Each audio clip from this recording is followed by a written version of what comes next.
Nina, did you sleep well? Yeah. Last night was the party. Yes. Ballroom Blitz Party. Do you like that? Yes, it was a blitz action. In like 5 days we organized everything. We went to the radio stations and we made this big thing happening because we wanted to do a revival thing. We all people who were involved, we know us from the 70s, and we were already doing something together by then. And now we did something again. Is this very different from the 70s? Oh, everything is different, but we still like the 70s, and we still have our heroes from back then. And it's interesting for the kids to see how people were dressed and how the music was, because they were too small. And now they know how it was. Those big papers you had on the floor, were those the songs? They had to do with the songs? What you wrote on? Oh yeah, that was Spirit in the Sky and Foxy from Norman Greenbaum, Foxy Lady from Jimi Hendrix, Ziggy played Guitar von David Bowie, und was haben wir noch gesungen? Ballroom Blitz from The Suite. But you make up your own songs too?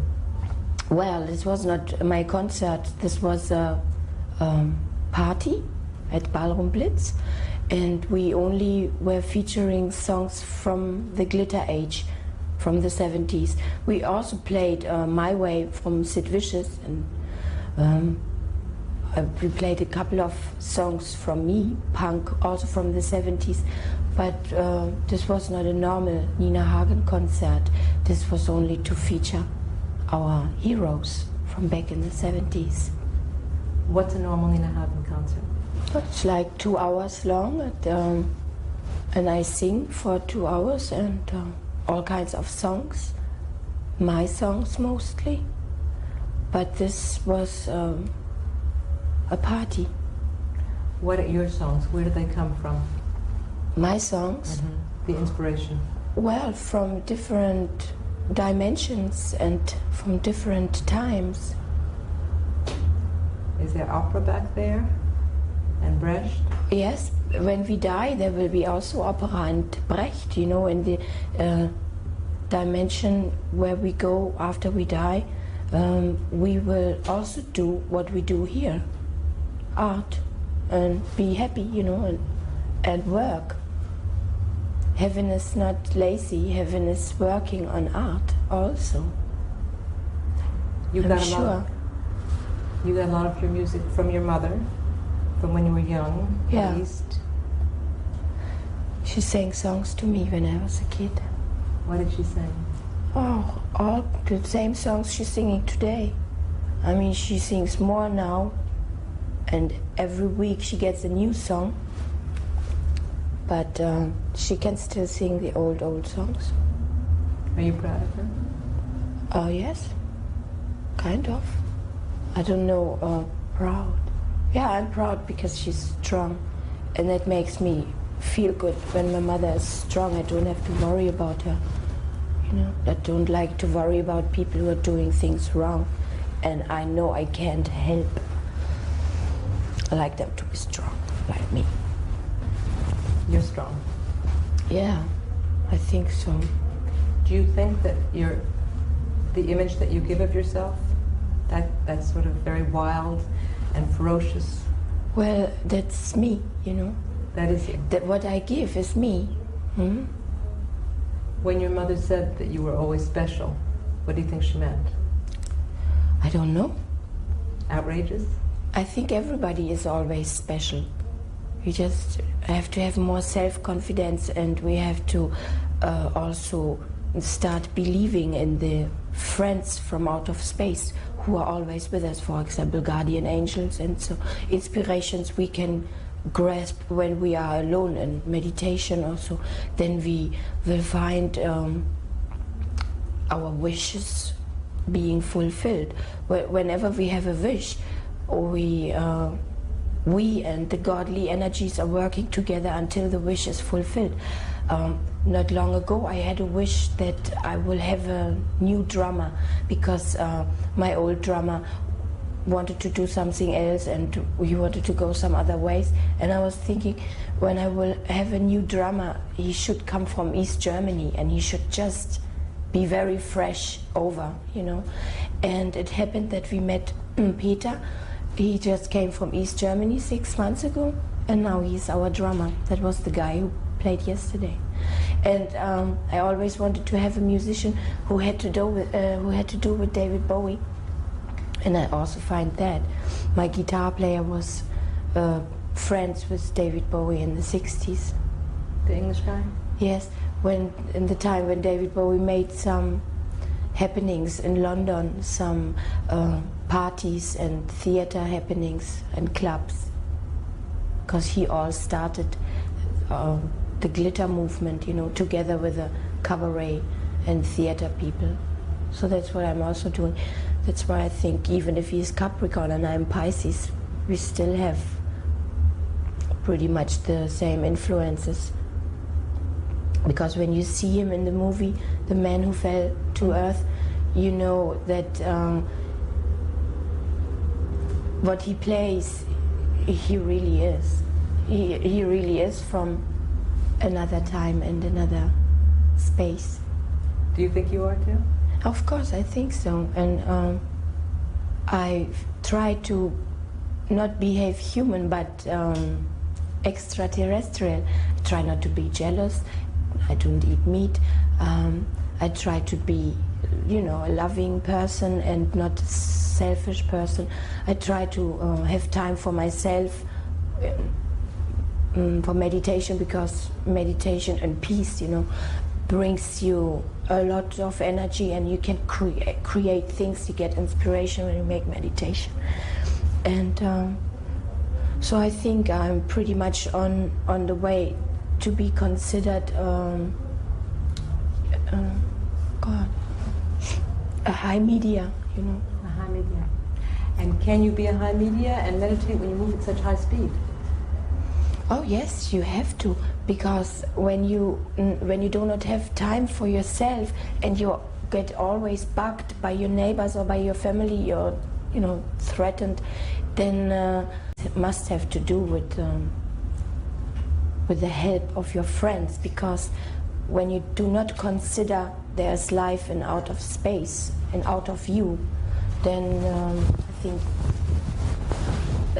you cannot do special things, because when you close yourself against out of space inspiration, you end up doing not so special things. That's my theory. How long have you felt that way? Is that all? Yes, I thought that way since a long time, you know. Already since I was 12, 13, I started to become more aware of the power which lives within. And since then I'm studying religion, you know. I'm studying the science of God in books and in everyday life experience. What is your everyday life like? Where do you live? What's the city you like living in? Well, a guy in the airplane asked that to my daughter Cosma Shiva, and she said, we live in all the cities. And he said, in all of them? And she said, yes, in all of them. And that's what I can tell you also. We're getting around. London? Yeah, London, Paris, Berlin, and Amsterdam, and America, Hollywood, and New York. You take your daughter with you every place? Everywhere. Mm-hmm. Are these hers? Yes, she's with some kids with her nanny. She's with her nanny? Yeah. But you take care of her a lot? Yeah. I'm always with her, except when I have to work. I don't drag her along because she has better things to do, you know. Like what? She has her own parties with, she knows kids in all those cities. She has friends. What made you decide to have a child? Pregnancy. It happened. Sudden pregnancy, yes. Sudden. Mm-hmm. That was a couple of years ago. and I was very happy, and I still thank God that I didn't have a miscarriage or an early thing, and I'm very thankful that we are all healthy and that we understand so much about the laws of the universe, not to drink too much, not to smoke too much, not to eat too much, everything in balance. So we try to be very good children of God. You live a very healthy life. Yeah, kind of, you know. I mean, I drink champagne from time to time and get what they call pretty drunk and so, but I don't do that every day. You don't take coke and stuff like that? I don't take cocaine. I took cocaine in the year 1979 in Amsterdam, and did it to such an extent that I was only 45 kilogram left, and I did it every day during a film production and afterwards, like for 2 months, and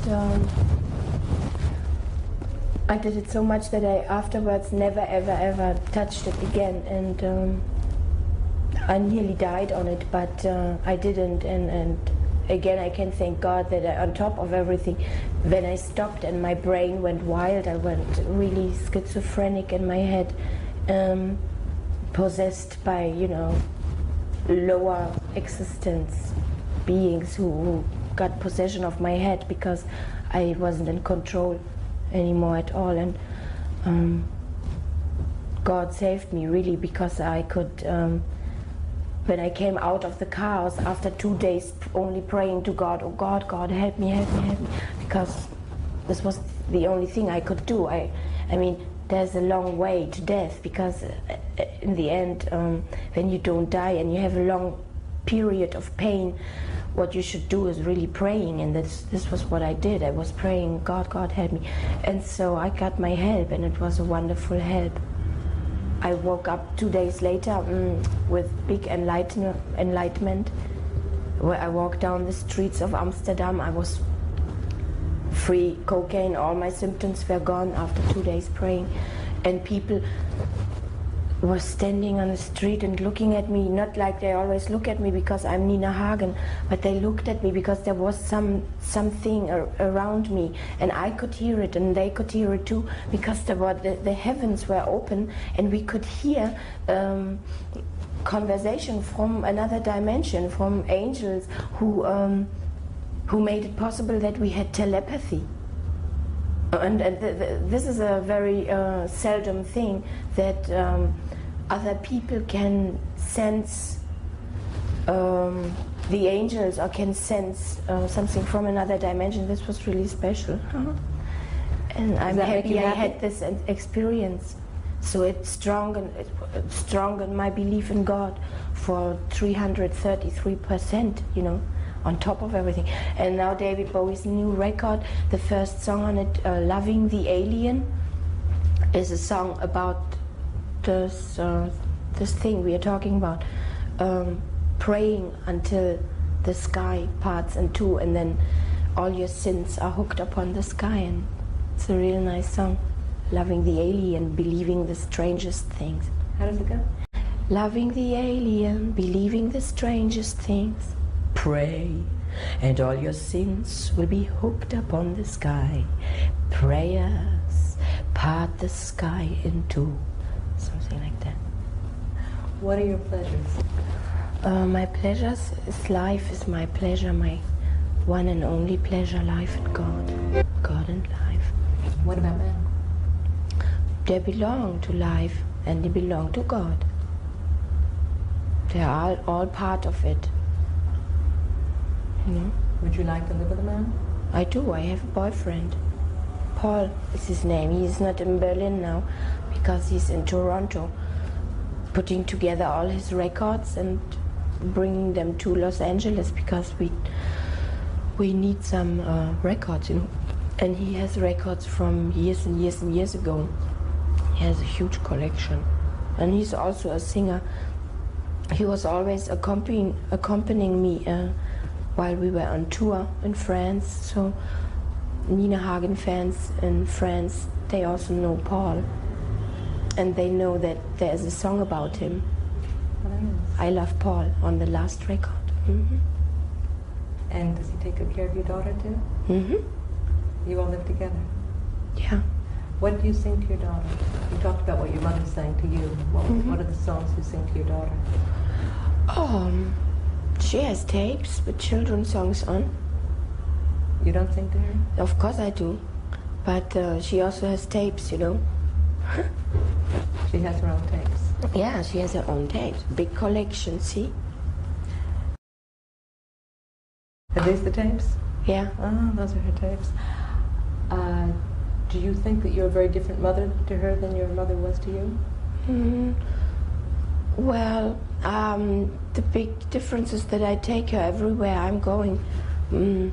I can remember my mother didn't do that with me, but that's the only difference.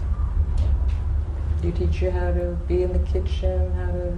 Oh, she wants to do everything by herself. I have to watch that she doesn't do too much by herself, you know. She likes to wash the dishes, and she likes to stand there for hours getting all wet, and she likes to work, you know. She even likes to clean. And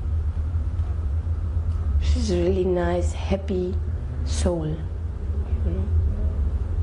She has a good karma, and you can see that because she has no problems. She's nearly never sick. She's happy. She gives inspiration. She's really. Her horoscope also says that she's going to be involved with dance, art, yoga, and that she's going to find out something about breathing technique, and that breathing has to do with life, and therefore she will find some special yoga teacher, and she will also become a yoga teacher, and so she will give something new to the world, some kind of movement which has to do with the body that stands in her horoscope. Does she have gift for mime the way you do? Yeah. Do you show her things? Yeah. You do things like you do to the audience? Of course. Yes. You make faces for her?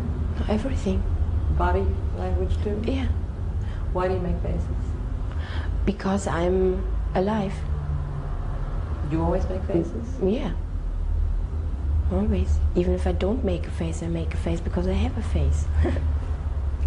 Do you think that you're less provocative, less outrageous than you were, let's say, 5 years ago? Well, I wouldn't say I was outrageous or provocative.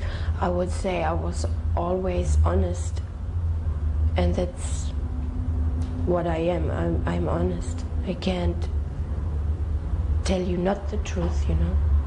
But when you did things on television and you expressed yourself, would you still do things like that? Of course. It's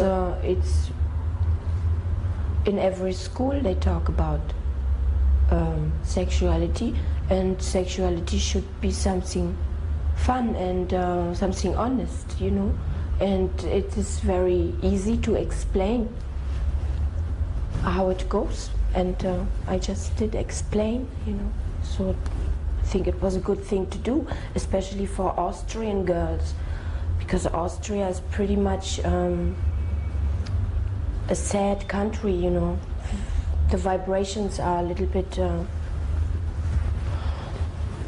heavy in Austria. The kids, you know, you find that in all those Babylon cities, when, you know, the pollution and the air and the kids are together, and there is not much action for kids in a city, you know. There's more action for traffic in a city than for kids. And so I think it was just like a thunder and lightning, me being on the television. It seems to be. And I think that's good when I have this, when I can do this, you know. And for a European audience, what would you do? Well, you shall see what I will do. When? Always. Forever. Whenever you do it. Whenever you do it. What is the makeup about and the sort of the vampire look? It's the expression. About the makeup and the look. Yeah, the look. The vampire look and the wigs. Yeah. Okay. Eva? That's okay. The look is always an expression of the music and of the thing which is behind the music and the lyrics and the feeling of life. And so in the glitter days, they were, having those strange things in the high plateau things, and in the punk days, they had the other expression of more cat-like outfit and look. And so I think the outside look is always expression of, being free to do whatever you feel to put on your in your face and on your body. How do you dress to go to the market? To the market? Well, with my leather jacket and my black rubber and plastic things,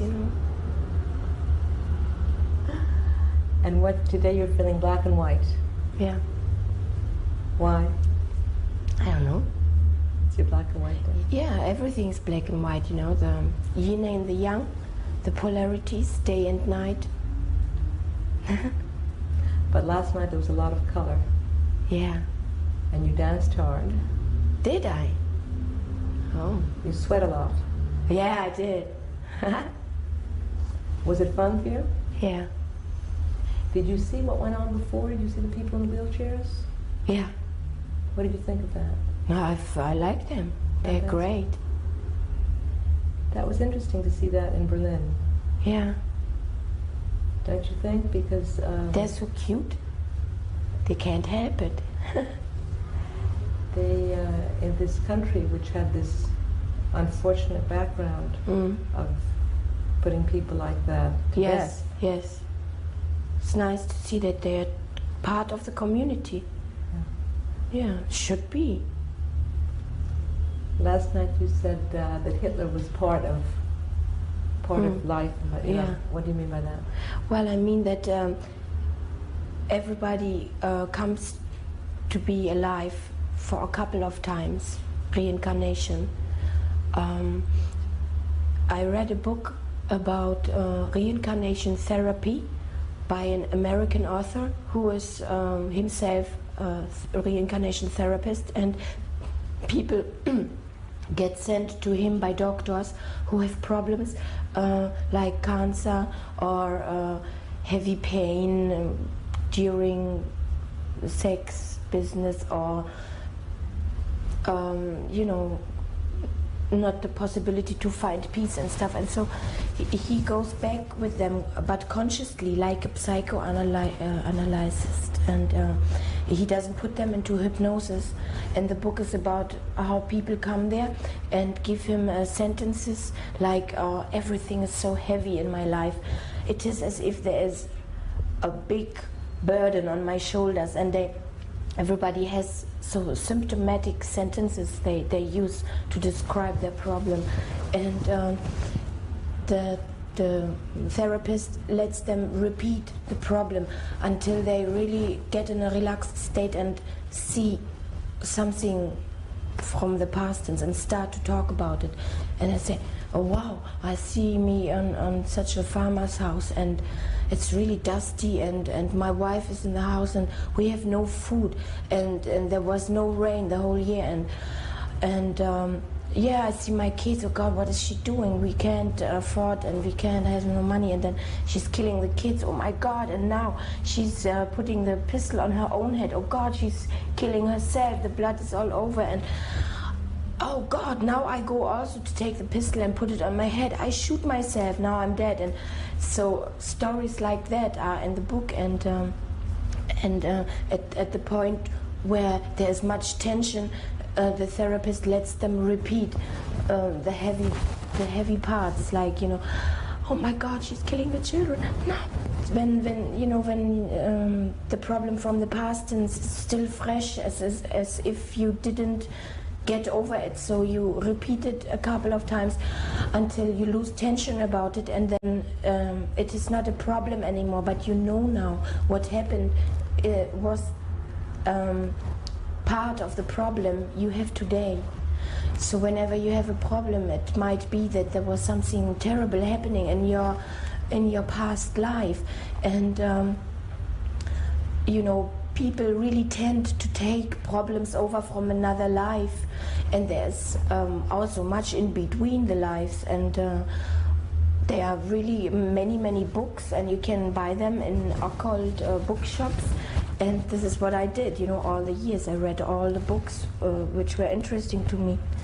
And so I know about reincarnation, and I know that God is forgiving, and He will even forgive a person like Adolf Hitler, who was ruled by dark forces, you know, and he will come alive again. Maybe, you know, God knows. God only knows who Adolf Hitler is today, you know. And that's how it goes. Reincarnation, we learn, we have to learn how to be good, because our soul needs to be from a solid substance, otherwise it cannot exist in outer space. Yeah, we have to learn how to be good. What would you like to be in the next life? Oh, I don't know. I hope I can stay at another place for a while. I mean, I know Earth so good. I know all the problems everybody has with war, starvation, and stuff. And I hope, you know, that we can develop into something higher. You know, I would like to, of course, always do what is necessary in the will of, in the plan of God, because He has a plan, you know, that all the souls who are flying around will be completed and perfect. There will be not one soul getting lost. The Witnesses of Jehovah, where Michael Jackson is in, they believe that only a little part of the human race will make it up to God, which is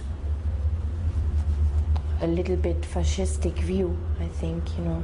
And they always take the Bible and look in the Bible for everything they say, and I think this is heavy also, because when you cannot decide with your own inner feeling and your own inner power what is right and what is wrong. You know, when you go to another dimension after you die, you don't have a Bible, you only have yourself, and you yourself have to, you know, be a channel for good vibrations. And so I'm I'm always discussing those things when they come to on my door, you know. Witnesses of Jehovah.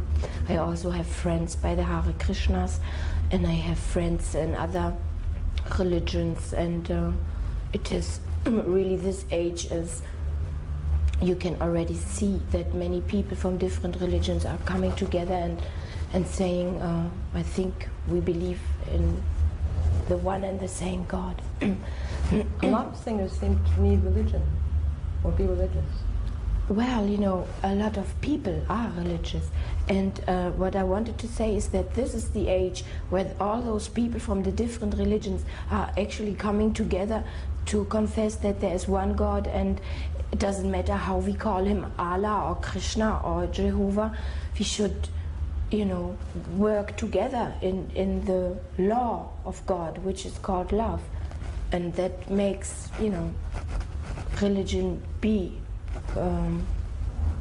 a help for people, and not what's it called? Binding. Yeah, abandon. Binding. Are your friends religious? Oh yes. Like I think everybody is somehow, especially little children. You have a lot of good friends here in Berlin. Mm-hmm. I do. Do you miss them when you're away from them? No, I'm not away from them, you know. It's like David Bowie says in one of his songs, he says, you are not alone, remember it's true, I'm always with you, and your friends are always with you, and there will be a time when you can do something very special for your friends, and you better prepare it very good, so that you can help them fulfill their destiny as the highest level of love degree. I'm going to ask you 4 very short questions because we asked them people to see their reaction. If your house was burning or your apartment, what would you take? What was the first thing you would take? Nothing. I mean, Cosma and out. I wouldn't take anything. I would get out. You take the little girl? Of course, yeah. What do you notice first about a man? A man? The hairstyle. The hairstyle. Why? I don't know why. I look at it. It can. Not by every man. There's some men who have an interesting hairstyle. I think then I look at that and think, oh, God. I like the hairstyle David Bowie had in the movie The Man Who Fell to Earth. And at the time now, I have the same hairstyle. You know, the long red thing is only a wig. But when I comb my hair back, it's like David Bowie in the movie. You have it on now? Yeah. You have your hair like that? Can you show us? No. No. What do you notice in a woman? In a woman, if she's able to be open-hearted, without you know, the game of, what's it called? The game of concurrence. The concurrence game. The conquering people? No, the. Oh, competition. Competition game. Yeah. Then I like it, and many women are on the competition game. They, especially American women, are like that a lot. Tough. Yeah, so Hollywood wives, you know. Do you know any? Yeah. It's not your style. No, but I like to go eat in the same restaurant than they go. Like in Hollywood, there's a restaurant called Spargo. It's an Austrian restaurant. And I sit there and I come stars from Denver Clan and stuff, yeah. And they look at me and they really think I'm from another planet, and I have so much fun to make, you know, normal people. I mean, people who are dressing up in the normal way. I like them to, you know, to understand that there's more than the Hollywood wife attitude. You know? You like to give them a little jolt. I like to joke around with them, yeah. I like to make them be aware of what I am aware. I think that is a major point I have in my life, that I have to make people aware of what I'm aware. A teaching position or something like that. You're very serious. Yeah, I am a serious teacher. That's why probably I put on a white wig. What makes you laugh the most?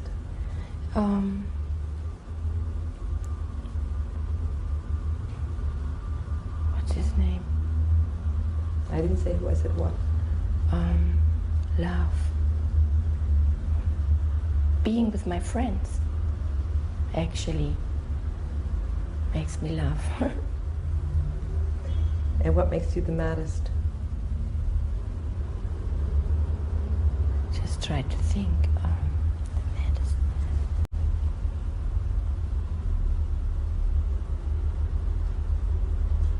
I don't know. Sometimes it happens, you know, when. Oh yeah, mad. It makes me mad when I'm at a funk concert and the people are making this in my Shooting back, up? and here some stupid boys, you know, pitch me and make fing fing, and always, you know, from the back make. And so I say, don't do that, please leave me alone. And they go on with it, you know, and I start, you know, saying, come on, leave me alone. And then makes me really mad when they start fighting, you know, and they hit me and they punch me, and I get punched, and I get so mad. I keep on screaming at them, talking to them, telling them, you are a racist, you are a fascist, and giving them that they get really, really, really, really mad at me because what I'm saying is always so true. And in moments when people are really, really bad to me, I'm getting so mad that I scream. Do you think you have a message like Joplin? Do you think you have something to say in your music? Well, I don't think, you know. Told you that on the door already, that I do not think. I am, you know. I am the message. I don't think I have a message. Thank you.